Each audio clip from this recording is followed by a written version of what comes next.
ഇപ്പൊ ഈ വഖഫ് ബോർഡിൽ ഉള്ളതെന്ന് പറഞ്ഞാൽ ഇപ്പൊ മുസ്ലിം കമ്മ്യൂണിറ്റിയെ ബേസ് ചെയ്തുള്ളതുകൊണ്ട് തന്നെ മുസ്ലിംസ് ആയിരിക്കുമല്ലോ അതില് മെമ്പേഴ്സ് ആയിട്ടുള്ളത്, ആ ഒരു ബോർഡിന്റെ പാർട്ടായിട്ടുള്ളത്.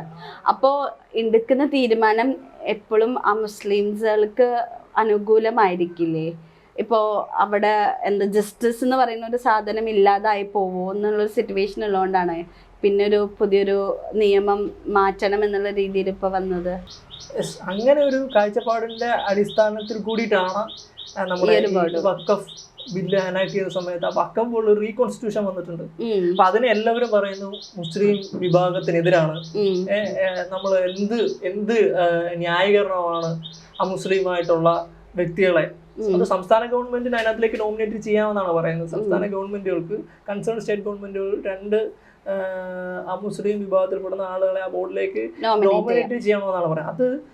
അത് റിലീജിയസ് റൈറ്റിന് മേലെയുള്ള കടന്നുകയറ്റമെന്നാണ് ക്ലെയിം ചെയ്യുന്നത്.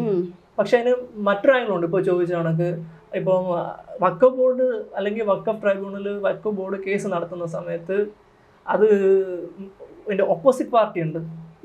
ഒരു 80% കേസുകളിലും ഓപ്പോസിറ്റ് പാർട്ടി എന്ന് പറയുന്നത് മുസ്ലിം കമ്മ്യൂണിറ്റി മാത്രമല്ല. ആ മുസ്ലിം കമ്മ്യൂണിറ്റി ക്രിസ്ത്യൻസ് ഉണ്ടാവും, ഹിന്ദുസ് ഉണ്ടാവും, അവരുടെ പ്രോപ്പർട്ടി ഉണ്ടാവും.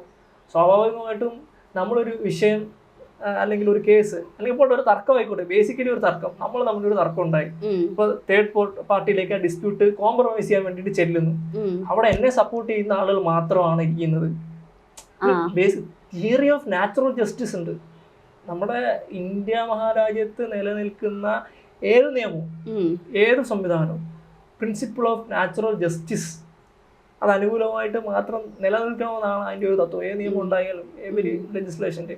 അപ്പം അങ്ങനെ ഒരു കൺസെപ്റ്റിൽ എല്ലാവർക്കും 2 പേർ അമുസ്ലിങ്ങളായിട്ടുള്ള ആളുകൾ ഇതിൻ്റെ മറുഭാഗത്ത് വരുമ്പോൾ അതും കൂടിയിട്ട് പ്രോപ്പർലി എൻഷുർ ചെയ്യണം, അവർക്കുള്ള ജസ്റ്റിസ് കൂടിയിട്ട് എൻഷുർ ചെയ്യണം. ആ ഒരു കാഴ്ചപ്പാടിലാണ് മുസ്ലിം കമ്മ്യൂണിറ്റിയിൽപ്പെട്ട ആളുകളെ കൂടിയിട്ട് അത് ഉൾപ്പെടുത്തിയിട്ടുള്ളത്. പിന്നെ ഇതിലും മറ്റൊരു ആംഗിൾ കൂടിയിട്ട് നമ്മൾ കാണും. ഇതിനകത്തിൽ മുസ്ലിം കമ്മ്യൂണിറ്റിയുമായിട്ട് ബന്ധപ്പെട്ട ബോർഡാണല്ലോ വഖഫ് ബോർഡ്. ഇത്രയും കാലമായിട്ടും മുസ്ലിം കമ്മ്യൂണിറ്റിയിൽപ്പെട്ട വനിതകളെ അതിനകത്തിൽ ഉൾപ്പെടുത്തിയിട്ടില്ല. ഇന്നിപ്പം ഈ വഖഫ് ബോർഡിനെ എതിർക്കുന്ന ആളുകളെല്ലാം സ്ത്രീ സ്വാതന്ത്ര്യത്തിന് വേണ്ടിയിട്ടും സ്ത്രീകളുടെ എംപവർമെന്റിന് വേണ്ടിയിട്ടും ഒക്കെ കൃത്യമായിട്ട് സമരം ചെയ്യുന്നവരും നമുക്കറിയാം. ഇപ്പം ശബരിമല ഇഷ്യൂ വന്ന സമയത്ത് വനിതാ മതിലടക്കം നിർമ്മിക്കാൻ പോയിട്ടുള്ള ആളുകളാണ്. ആ ആളുകളാണ് അതിന്റെ ഒരു ഐറണി നോക്കേണ്ടതെന്ന് വെച്ച് കഴിഞ്ഞാൽ അവർക്കിപ്പം മുസ്ലിം കമ്മ്യൂണിറ്റിയിൽപ്പെട്ട വിമൻസിന്റെ എംപവർമെന്റ് വേണ്ട.